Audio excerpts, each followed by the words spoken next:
तो भाई लोग मार्वल का इस साल का आने वाला सबसे आखिरी प्रोजेक्ट यानी कि व्हाट इफ सीजन 2 अब खत्म हो चुका है। यानी कि इसके 9 के 9 एपिसोड्स अब डिज्नी प्लस पर स्ट्रीम हो चुके हैं। और पिछले सीजन की तरह इस वाले सीजन में भी बहुत सारे यूनिवर्सेस के अंदर जो बहुत सारा कचरा फैल रहा था वो सारा का सारा जाकर जमा हुआ लास्ट के एपिसोड में। और उसके बाद हम लोगों को एक फाइनल शोडाउन देखने को मिला कैप्टन पेगी कार्टर और डॉक्टर स्ट्रेंज के बीच में। तो हेलो गाइस, सभी का स्वागत है सिनेस्पाई की एक और नई वीडियो में। तो जिस तरीके से व्हाट इफ सीजन 2 का प्रोग्रेशन हुआ है पहले एपिसोड से लेकर आखिरी एपिसोड तक, वो काफी ज्यादा अजीब था। क्योंकि पहले के 2-3 एपिसोड जो थे वो काफी ज्यादा हल्के लग रहे थे मुझे, जैसा कि पिछले सीजन के अंदर भी हुआ था। और फिर कहानी पलटी है एपिसोड 4 के बाद में, और उसके बाद हम लोगों को इस सीजन के अंदर एक नया MCU कैरेक्टर भी इंट्रोड्यूस कराया गया। और आज हम लोग बात करेंगे इसी सीजन के रिव्यू के बारे में, और मैं तुम लोगों को बताऊंगा कि मेरा पर्सनल फेवरेट एपिसोड इस पूरे सीजन में से कौन सा रहा। तो इन्फिनिटी सागा के खत्म होने के बाद भी इन्फिनिटी स्टोन्स को यूज नहीं करते हैं। Let's get started. तो सबसे पहले बात करते हैं एपिसोड नंबर 1 की। तो एपिसोड नंबर 1 यार मुझे बहुत ही ज्यादा डार्क और ग्रिटी लग रहा था, यानी कि ब्लेड रनर वाली वाइब्स आ रही थी। और ऐसा कुछ उनके मेकर्स ने भी बताया है कि वो ब्लेड रनर को इस एपिसोड के द्वारा ट्रिब्यूट देना चाह रहे थे। एपिसोड का नाम था what if nebula joined the Nova corps. और ये सच में बता रहा हूँ भाई, ये एपिसोड मुझे बहुत ही ज्यादा सीरियस लग रहा था। मुझे एक नए टाइप का एनिमेशन इस एपिसोड के अंदर देखने को मिला, जहां पर मैं सीधे सीधे पॉइंट आउट कर सकता हूं कि इस एपिसोड के अंदर डेफिनेटली कुछ नए कैमरा शॉट्स मुझे देखने को मिले। इस एपिसोड का कलर टोन जो है वो बाकी सारे एपिसोड से अलग है। इस एपिसोड की स्टोरी हालांकि थोड़ी सी प्रेडिक्टेबल थी, पर ओवरऑल ये एपिसोड मुझे डिसेंट लगा। बात करें अगर सेकंड एपिसोड की, तो ये वाला एपिसोड मुझे पिछले एपिसोड से ज्यादा बेटर लगा, क्योंकि इसके अंदर हम लोगों को दिखाए गए पुराने एवेंजर्स की टीम। इस एपिसोड का नाम था what if Peter Quill attacked earth's mightiest heroes, जहां पर 1988 में रेवेंजर्स लेकर जाते हैं पीटर क्विल को ईगो के पास और उसे सौंप देते हैं उसे। जो कि मैंने जब पहली बार Guardians of the Galaxy volume 2 देखी थी, जहां पर योंडू जो है वो पीटर क्विल को बता रहा होता है उसकी सारी बैक स्टोरी, तो मेरे मन में ये सवाल जरूर आया था कि क्या होता अगर योंडू जो है वो ईगो को दे देता पीटर क्विल को। और वही चीज हम लोगों को यहाँ पर इस एपिसोड के अंदर दिखाई गई, जो कि भाई मजेदार था। यहाँ पर मुझे सबसे ज्यादा जो मजा आ रहा था देखने में वो हमारे पुराने एवेंजर्स के आपस की बातचीत थी, और उनके बीच की जो केमिस्ट्री थी वो देखने में मुझे सबसे ज्यादा मजा आ रहा था। जहाँ पर Howard Stark, Bill Foster, King T'Challa, Bucky Barnes, Wendy Lawson और पेगी कार्टर, इन सब को भाई एक साथ देखकर मुझे बहुत ही ज्यादा अच्छा लग रहा था।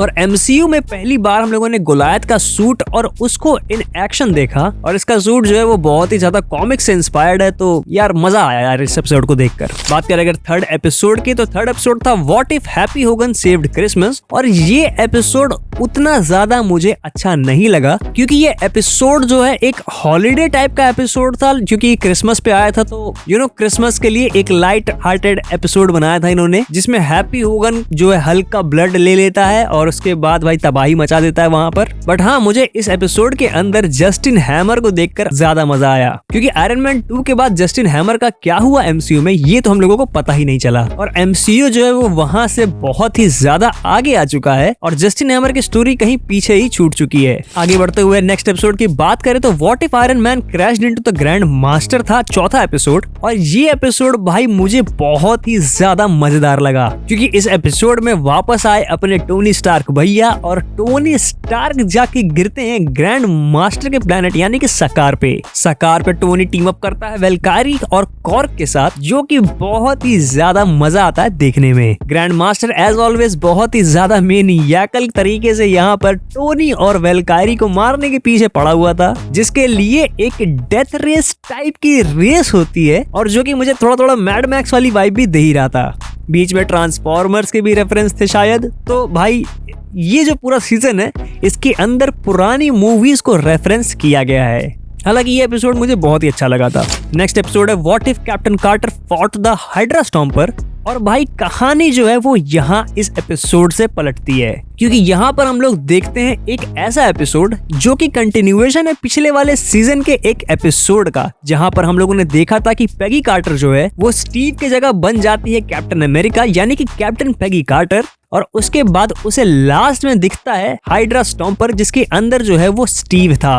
और फिर हमें इस एपिसोड के अंदर उसके आगे की कंटिन्यूएशन में पता चलता है कि स्टीव को रशियन रेड रूम ने ब्रेन वॉश कर रखा है। और यहाँ पर वो चीज प्ले आउट होते हुए दिखाई गई जहाँ पर नताशा और पेगी कार्टर मिलकर रशियन रेड रूम को खत्म करते हैं। इस एपिसोड के शुरुआत में हम लोगों को एक captain America the winter soldier का एक ऑल्टरनेटिव वर्जन दिखाया गया, जो कि थोड़ा मजेदार लग रहा था मुझे, बट ओवरऑल ये एपिसोड मुझे उतना अच्छा नहीं लगा। नेक्स्ट एपिसोड है what if काहोरी reshaped the world. अब ये जो एपिसोड है भाई, ये इस पूरे सीजन से अलग एपिसोड है, क्योंकि इस एपिसोड के अंदर एक ओरिजिनल स्टोरी प्ले आउट होते हुए दिखाई गई है। यानी कि इस एपिसोड के अंदर एक नया ही सुपर हीरो इंट्रोड्यूस किया गया है एमसीयू में, और यहाँ पर हम लोग उसकी ओरिजिन स्टोरी देख रहे हैं। अब ये एपिसोड जो है वो उतना ज्यादा खास तो मैं नहीं कहूंगा, पर इस एपिसोड के अंदर एक नया स्टोरी दिखाया जा रहा था, इस वजह से ये एपिसोड थोड़ा सा तो इंटरेस्टिंग लग रहा था। हालांकि ये जो सुपर हीरो काहोरी है ये कहीं भी कॉमिक्स में एग्जिस्ट नहीं करती है, एंड इसकी स्टोरी मुझे एमसीयू के अंदर भी जो दिखाई गई है इस एपिसोड में, वो थोड़ी सी लेजी राइटिंग जो है वो मुझे इस एपिसोड के अंदर लग रही थी।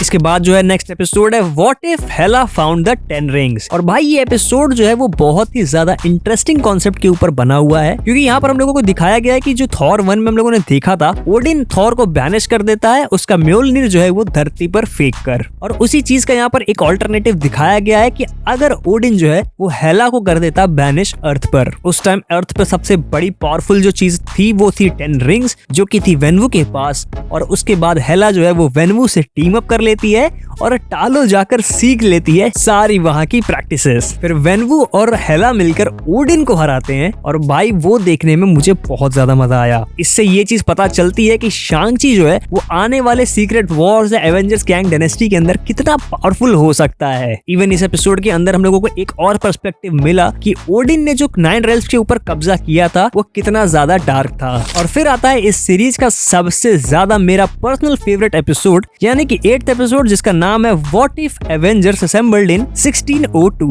अब इस एपिसोड की सबसे इंटरेस्टिंग बात यह है कि इसके पहले हम लोगों ने एपिसोड 5 के आखिरी में देखा था कि कैप्टन कार्टर को वांडा मैक्सिमॉफ जो है वो कहीं किसी और वर्ल्ड में खींच लेती है, तो वो इसी एपिसोड में दिखाया गया है। इस एपिसोड के अंदर एक अजीब ही रियलिटी बनी होती है, जहाँ पर 1600s के एरा के अंदर 21st सेंचुरी के सारे सुपर हीरो जो हैं वो जाकर मिक्सअप हो रखे होते हैं, और वो दोनों रियलिटी यानी कि 1600s और 21st सेंचुरी आपस में ही मिक्स हो रखी होती हैं। यहाँ पर निक फ्यूरी और वांडा मिलकर कैप्टन कार्टर को बुलाते हैं किसी और रियलिटी से, ताकि वो इस यूनिवर्स को बचा सके। इस एपिसोड के अंदर बहुत सारे रियल एमसीयू को लेकर रेफरेंसेस थे, जो कि मुझे बहुत ज्यादा पसंद आए। इस एपिसोड के अंदर वापस से हम लोगों को टोनी स्टार्क देखने को मिला, एक दूसरा स्टीव रॉजर्स और एक नया लोकी भी। और हाँ, इस एपिसोड के अंदर बहुत सारे रेफरेंसेस थे पिछले एपिसोड्स को लेकर, जहां पर हम लोग देख सकते हैं कि हैप्पी होगन वाला जो एपिसोड था यानी कि एपिसोड 4, उसका रेफरेंस इस एपिसोड के अंदर दिखाया गया, यानी कि वो और ये एपिसोड कनेक्टेड कर दिए गए थे, जिसकी वजह से ये पूरा का पूरा सीजन जो है वो आपस में इंटरकनेक्टेड होने की वजह से बहुत इंटरेस्टिंग लगने लगा इस एपिसोड के अंदर। और हाँ भाई, मुझे इस एपिसोड के अंदर इसके फिनाले से भी ज्यादा मजा आया। और फिर अब बात कर लेते हैं इसके फिनाले एपिसोड की, यानी कि what if strange supreme intervened. अब जैसा कि हम लोगों ने पिछले सीजन के अंदर देखा था कि डॉक्टर स्ट्रेंज जो है वो क्रिस्टीन पामर के लिए पागल हो जाता है, और उसी चक्कर में वो इतने सारे गलत काम कर देता है जिसकी वजह से उसका पूरा का पूरा यूनिवर्स जो है वो खत्म हो जाता है।